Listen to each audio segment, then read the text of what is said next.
रोजाना न जाने कितने लोग दवाएं लेते हैं, लेकिन कभी ये सोचा है कि वो एक छोटी सी गोली या कैप्सूल जो हम लेते हैं वो असल में हम तक पहुंचता कैसे है? चलें, आज फार्मेसी की इसी छिपी हुई दुनिया में झांकते हैं और इसके कुछ बुनियादी उसूलों को समझते हैं। सवाल बहुत सीधा सा लगता है ना? लेकिन इसका जवाब एक बहुत बड़े और सच पूछे तो काफी पेचीदा सिस्टम को हमारे सामने लाता है। एक ऐसा सिस्टम जिस पर हम सबकी सेहत का दारोमदार है। तो आइए इस सफर पर साथ चलते हैं। ठीक है, तो सफ़र शुरू करने से पहले सबसे पहला और सबसे बुनियादी सवाल, आखिर ये फार्मेसी है क्या चीज़? क्योंकि ये सिर्फ एक मेडिकल स्टोर या दवाई की दुकान का नाम नहीं। नहीं, ये इससे कहीं कहीं ज़्यादा है। तो देखें, किताबों में इसकी तारीफ कुछ यूं की जाती है कि ये मेडिकल साइंस की वो शाख है जो दवाइयों की दरियाफ्त से लेकर उनकी तैयारी, क्वालिटी की जांच पड़ताल और सबसे अहम उनके सही इस्तेमाल तक हर चीज़ से जुड़ी है।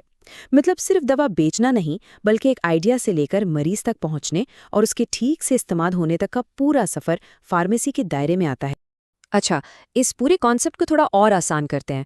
एक मिसाल लेते हैं। सोचें कि फार्मेसी एक बहुत बड़ा, बहुत जदीद किस्म का सेहत का किचन है। हाँ, हेल्थ किचन। ये मिसाल याद रखिएगा क्योंकि ये आगे हमें बहुत सी चीज़ें समझने में मदद देगी। तो अगर फार्मेसी एक हेल्थ किचन है, तो जाहिर है पहला सवाल यही होगा कि इस किचन में ये खाना यानी हमारी दवाएं पकती कहाँ हैं। तो इसका जवाब हमें ले जाता है इंडस्ट्री यानी सनत की दुनिया में। देखें, जो दवाएं हम इस्तेमाल करते हैं उनमें से ज़्यादातर बड़ी बड़ी फैक्ट्रियों में बहुत बड़े पैमाने पर बनती हैं। फार्मेसी की दुनिया में इसी शोबे को इंडस्ट्रियल फार्मेसी कहते हैं। और सच पूछें तो यही पूरे सिस्टम की रीढ़ की हड्डी है। ये ना हो तो करोड़ों लोगों तक दवा पहुंच ही नहीं सकती।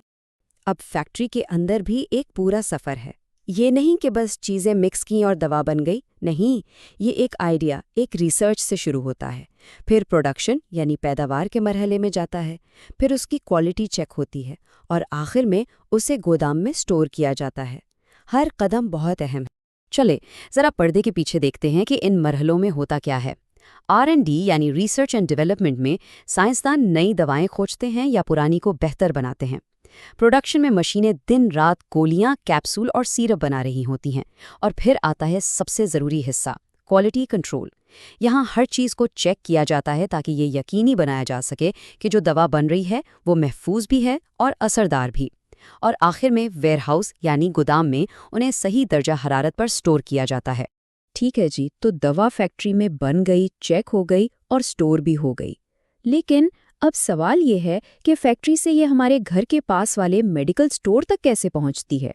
यहाँ आता है वो हिस्सा जिससे हम सब वाकिफ हैं। इसे कहते हैं कम्युनिटी फार्मेसी। ये समझें कि ये वो पुल है जो फैक्ट्री को सीधा अवाम से जोड़ता है। सीधे लफ्ज़ों में ये हमारे मोहल्ले का मेडिकल स्टोर है। अब इस कम्युनिटी फार्मेसी की भी दो किस्में हैं। एक है होलसेल फार्मेसी। ये वो बड़े बड़े डिस्ट्रीब्यूटर हैं जो फैक्ट्रियों से लाखों की तादाद में दवाएं खरीदते हैं। और दूसरी है रिटेल फार्मेसी यानी हमारा आम मेडिकल स्टोर, जहां से हम जाकर दवा खरीदते हैं। तो होलसेलर फैक्ट्री से दवा लेकर रिटेलर्स तक पहुंचाता है। अच्छा, लेकिन कहानी सिर्फ मेडिकल स्टोर्स पर ख़त्म नहीं होती। इसके अलावा भी अहम कड़ियाँ हैं, जैसे कि अस्पताल फार्मेसी। हर बड़े अस्पताल की अपनी फार्मेसी होती है जो मरीजों को दवाएं फराहम करती है। और फिर एक और बहुत अहम शोबा है फोरेंसिक फार्मेसी।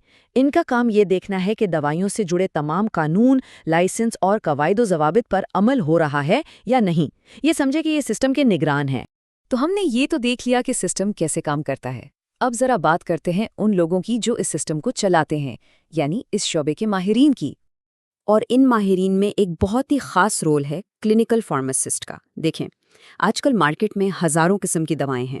तो क्लिनिकल फार्मासिस्ट वो एक्सपर्ट है जो डॉक्टरों और मरीजों के साथ मिलकर काम करता है ताकि ये यकीनी बनाया जा सके कि जो दवा दी जा रही है वो उस खास मरीज के लिए सबसे बेहतरीन और सबसे महफूज है। तो उनका काम सिर्फ दवा देना नहीं है, ये डॉक्टर के नुस्खे को रिव्यू करते हैं। ये चेक करते हैं कि कहीं कोई दवा किसी दूसरी दवा के साथ मिलकर कोई मसला तो नहीं करेगी, और ये दवा के साइड इफ़ेक्ट्स पर भी नज़र रखते हैं। ये मरीज़ की हिफाजत के लिए बहुत ही अहम किरदार है। अच्छा, यहाँ एक सवाल अक्सर जहन में आता है कि एक फार्मासिस्ट और एक असिस्टेंट फार्मासिस्ट में क्या फ़र्क होता है। دونوں کا کردار اہم ہے، لیکن ان کی ذمہ داریاں اور تعلیم الگ الگ ہیں۔ تو دیکھیں، سب سے بڑا فرق ہے تعلیم کا اور سرکاری رجسٹریشن کا۔ فارماسسٹ کے پاس فارم ڈی کی ڈگری ہوتی ہے، جو ایک یونیورسٹی ڈگری ہے، اور وہ رجسٹر اے میں رجسٹرڈ ہوتے ہیں، جبکہ اسسٹنٹ فارماسسٹ کے پاس فارمیسی کا ڈپلومہ ہوتا ہے اور وہ رجسٹر بی میں رجسٹرڈ ہوتے ہیں۔ اور یہی تعلیمی فرق قانونی طور پر ان کی ذمہ داریوں کو بھی طے کرتا ہے۔ تو اسسٹنٹ فارماسسٹ کا کام کیا ہے؟ وہ روزمرہ کے کاموں میں مدد کرتے ہیں، جیسے دواؤں کی سپلائی کا خیال رکھنا، فارمیسی میں صفائی اور ترتیب کو برقرار رکھنا، اور دوسرے سٹاف کی ٹریننگ میں مدد کرنا۔ ان کی وجہ سے فارماسسٹ مریضوں پر زیادہ دھیان دے پاتا ہے۔ چلے، اب تک ہم نے جو کچھ بھی سمجھا ہے اسے اکٹھا کرنے کے لیے واپس چلتے ہیں اپنی اسی شروعات والی مثال کی طرف، یاد ہے؟ صحت کا کچن۔ اب دیکھیں، اس مثال سے ساری بات کتنی آسانی سے سمجھ آتی ہے۔ انڈسٹریل فارمیسی وہ ہے ہمارا بڑا کچن، یعنی فیکٹری، جہاں صحت کا سارا سامان بنتا ہے۔ کمیونٹی فارمیسی وہ ہے اس کچن کا سٹور فرنٹ یا دکان، جہاں سے ہم جا کر وہ سامان خریدتے ہیں۔ اور کلینکل فارماسسٹ وہ ہے ہمارا ماہر غذائیت یعنی ایکسپرٹ، جو بتاتا ہے کہ ہماری صحت کے لیے کیا چیز صحیح ہے۔ تو آخر میں ایک سوال، اس پورے ہیلتھ سسٹم میں سب سے اہم کڑی کون سی ہے؟ وہ سائنسدان جو لیب میں تحقیق کر رہا ہے، فیکٹری کا وہ ورکر جو دوا بنا رہا ہے، یا محلے کا وہ فارماسسٹ جو ہمیں دوا دے رہا ہے؟ سچ تو یہ ہے کہ یہ ایک زنجیر کی طرح ہے۔ اگر ایک بھی کڑی کمزور ہوئی تو پوری زنجیر ٹوٹ سکتی ہے۔ اس لیے ہر ایک کا کردار اپنی جگہ پر سب سے اہم ہے، کیونکہ آخر میں بات ایک مریض کی صحت کی